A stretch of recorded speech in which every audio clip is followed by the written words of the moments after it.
You're a tennis player and everything is about tennis. And all of a sudden you break your arm or your knees fall apart and you can literally no longer play tennis. Mm. Finding something else to do and fighting that psychological battle just for normal injuries and basically being forced to retire from something that you were at peak performance of, I can't imagine what that would do to me mentally. Yeah. I mean, I've never been in that situation, but I think there are probably stories out there of people that have suffered from that. You have any of those? I mean, my kidney transplant took me away from being able to pursue sports in a lot of ways, but... Oh, I meant like of athletes. Oh, of athletes? Yeah.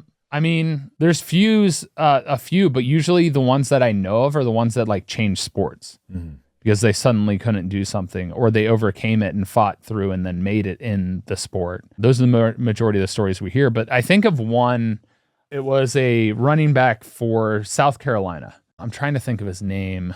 He was a phenomenal athlete and he ended up getting drafted to the NFL, but he never was able to recover. He had his knee basically completely destroyed.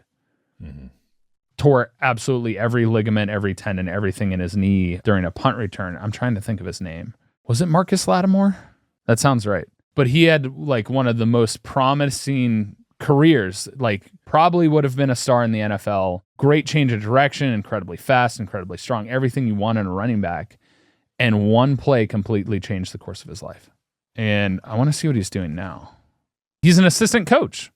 He's a director of player development and running backs at Lewis and Clark College.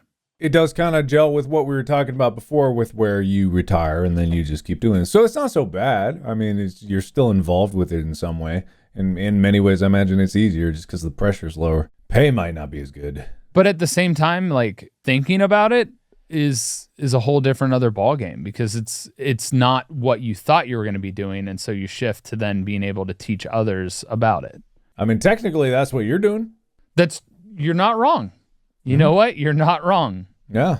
That's what happened with water polo. I did end up coaching water polo for a number of years too. So even when I had my kidney transplant, I was coaching the team that I originally was on. But that was also like, I always thought I'd end up being a coach because my dad coached me growing up, right? In baseball and stuff. And I've always liked that mentality of being able to pass on wisdom or pass on knowledge and, have somebody find a passion in something.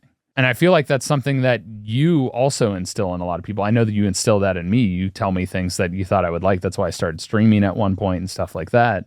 Just being able to push people to pursue the things that they're passionate about and see them succeed and put a smile on somebody's face is something that I strive to do every day.